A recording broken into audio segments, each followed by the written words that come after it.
Not only are we going to learn how to paint an easy acrylic bee, but we're also going to explore more about these fascinating little fuzzy creatures, including topics of why you shouldn't break wind in front of them and a little bit of interpretive dance. Now, we're also going to discover a new and expressive South African word with this jam-packed tutorial. Let's get started. Hello and welcome to this acrylic bee tutorial. This is going to be a fairly easy one for you. I'm going to take you through it step by step. And as you can see, I've already done the background. This background was done with collage. I decided I'm going to try something new and fresh. So I raided my magazines and cut out petals and things and plucked it all together in this collage and kind of brought it all together with some permanent ink. I used alcohol markers, and yeah. So what I'm going to do, because I thought, okay, it needs something, it needs a focal point, I'm going to paint a little bee over it. So let me show you how I did that. Okay, so the first thing I'm going to do here is take my black permanent marker and do that's the abdomen of the bee. It's like a little petal shape. And then we're going to do the thorax, which is a circular shape. And the head, also obviously a circular shape. Now here you can see I'm hesitating because I, the mumpara I am, put the wing on the abdomen and it's supposed to be coming out of the thorax. So you can see there I went and tried to go over it. It actually worked. I was so annoyed with myself because I thought I'd ruined it, especially as it's permanent ink and this is a collage. It's not like I can just go paint over it with acrylic. I suppose I could, but I was really annoyed with myself. But then when I rectified it, it was like this black line. I thought, oh well, it just blends in with the stems in the background, so it wasn't that much of a problem.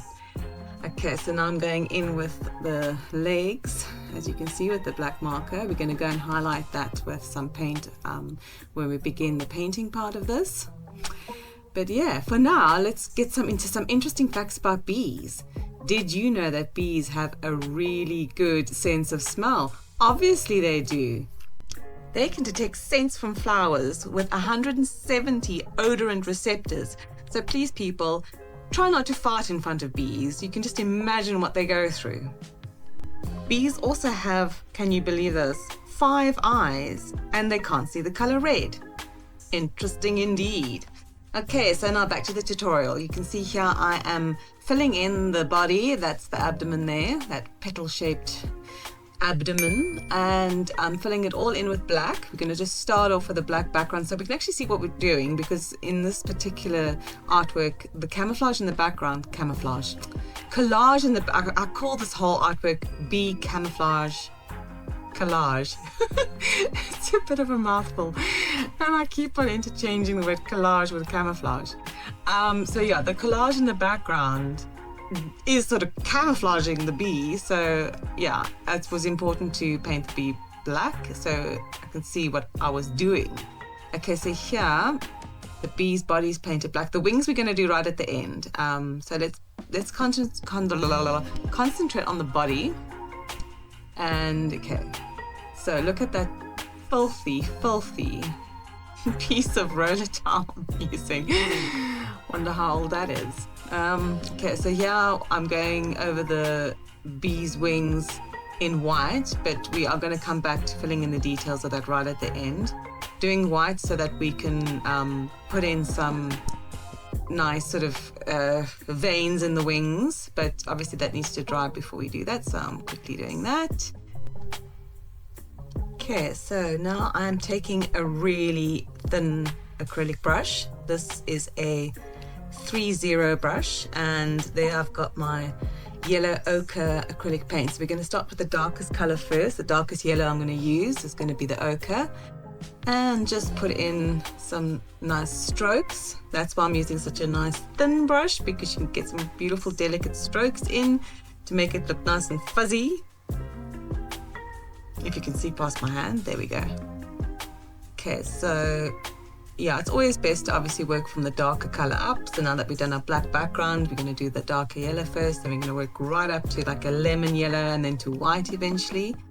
And that gives it a nice 3D effect. Okay. Some more interesting facts about bees. Did you know that in order to communicate, they dance. How cute is that? You can actually do some interpretive dance with the bees in your garden. Go out there and give it all you've got. And they have 2 stomachs. One is for eating and one is for storing nectar to make honey.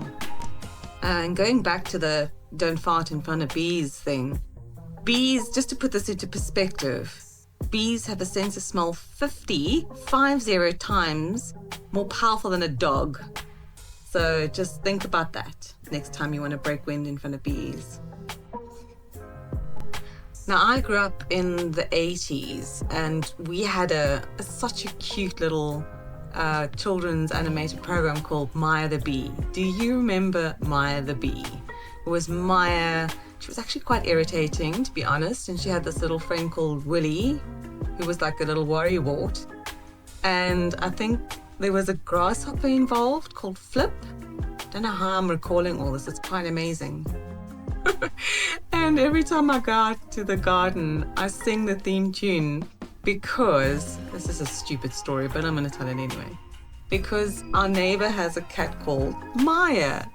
And she's always in our garden. So obviously whenever I see her, I go, "Hi, Maya." And then of course the theme tune for Maya starts in my head.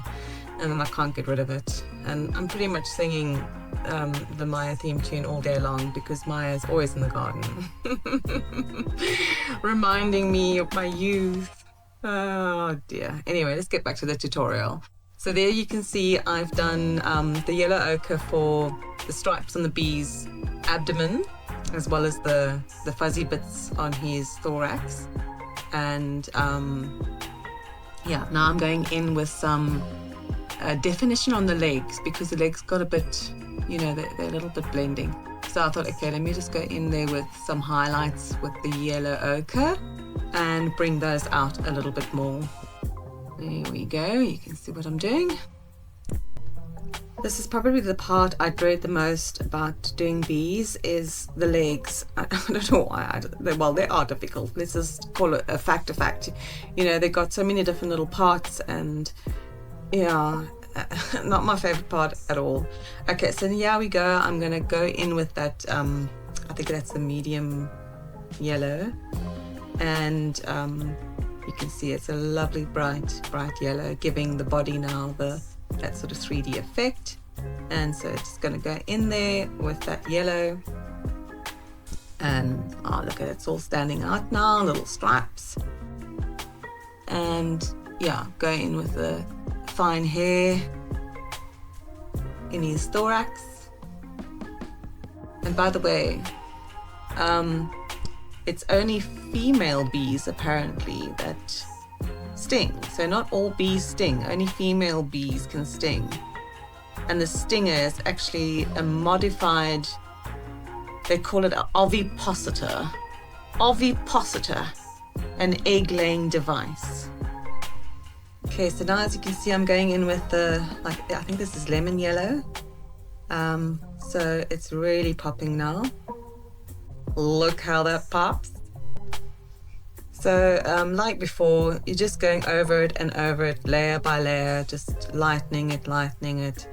So again, just, you know, using that 3-0 brush to put in the fine hairs, and you just basically repeating from the bottom up with different colors, working from darker to lighter. Okay, so there I am doing the highlights of the eye and the head. Now their eyes are really big, so yeah. I don't even know what I showed you there. Is that? What am I doing? Is that white? I think it's white. Yes. So okay, so now we're already at the top layer because putting white in means it's the last thing to go in. And look how nicely it's highlighting that abdomen. So again, just working your way from dark to light. It's not that difficult. Bees look difficult. It's not really that difficult once you get the shapes right. So just remember, abdomen is like a leaf, a petal type shape. The thorax is the circular part. The head is, I would say probably more oblong and circular. Nice big eye, oblong eye. And voila! Let me know in the comments below if you're going to try this out. And don't forget, we're still going to come back to the wings, which is actually the most exciting part. That's probably my favorite part. If the legs are my least favorite part, the wings are my favorite part, because there's so much detail that goes into that. The veins of the wings, like I was saying, we're going to actually put in some gold. I'll show you how I really highlight the wings. We're going to use pearlescent paint. It's going to be an absolute party going on in the wings there. Yeah, so do stick around, because we're coming up to that now. It's going to be the last thing, the finishing touches, the cherry on the top. But for now, we're just concentrating on putting those highlights in the thorax hairs there. You can see it's starting to look fluffy, a fluffy bee. And you know, the highlights on those stripes on the abdomen, and also the legs. Also, I think I'm going in there with a little bit of white highlights in the legs just to make them pop a little bit more. Look, because like I said, this was quite a camouflaged bee. And it actually worked quite well. I was a bit concerned because I thought, oh, is it going to stand out at all? What am I going to have to do to get this bee to stand out? But maybe it's nice that it doesn't stand out. It is literally a camouflaged bee within the collage. And all the colors are very autumnal and blend, but it's kind of fun to spot the bee within all those autumnal browns and oranges and yellows. I think it worked out quite nicely. I was having a lot of fun with the collage in the beginning. I know I didn't record it, but I was just sort of playing around with an idea, and I was sitting on my couch just sort of chilling and watching something and doing this collage work, and it actually turned out a lot better than I thought. So I may actually do another tutorial just showing you how you can use magazines and that to make these floral collages. And yeah, I'll just go over it in a bit of ink. But yeah, I thought it actually turned out quite well. Not bad. That's what's really good to experiment. Keep on experimenting. You just don't know what's out there until you put things together. Juxtaposition is the word of the day. Okay, so a little bit of finer details going in there again. And there you can see what I'm doing in the legs. Coming on. Just a little bit of highlights does the trick. Okay, so now I am going in with the permanent black marker again, now that those little wings are dry.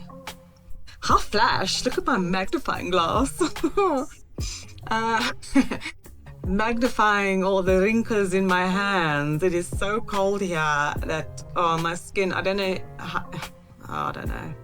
Never really coped with such cold weather before in my life. I come from warm and sunny Cape Town, and living here in the Karoo it's very extreme weather. So it's been so cold here, and my skin goes all crepey when I'm cold. It's like, you know, anyway, I'm not going to complain too much, but yeah, don't like zooming in on my hands. But there you can see I've been putting in the finer, the veins of the wings. And now I'm gonna, this Giotto, sounds very Italian, darling, is the pearlescent paint. So just use a little squeeze of pearlescent paint, and then I go over the details that I've just put in with the black ink. Because you don't want the black ink standing out like that. Bees' wings are very subtle, and they are pretty pearlescent. So I put on quite a bit of this pearlescent white paint. As you can see there, I'm really glooping it on. Sometimes I even go in with a second layer if it needs it. But yeah, I'm really putting on a thick layer there. And then the next thing we're going to do once that's dry, and please do make sure that this is dry before you attempt the next stage, because then you're just going to get a gloopy mess.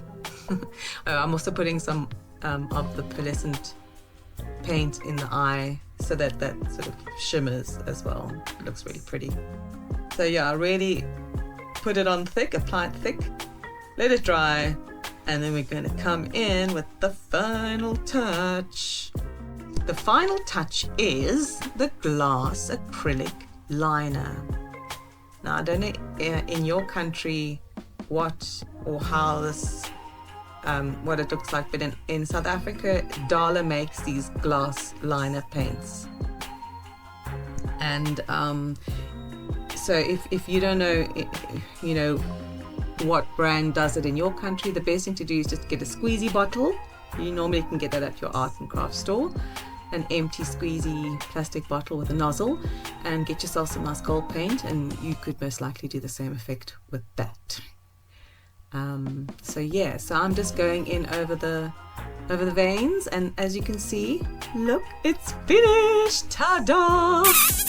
So let me know if you liked it, and yeah, if you're going to try it out, I'd love to hear from you. And of course, I'm going to do some shameless punting here, but this is available at my gallery, prints as well, so head over there. I'm going to put the link in the pinned comment below in the description. Thanks for watching. See you on the next one.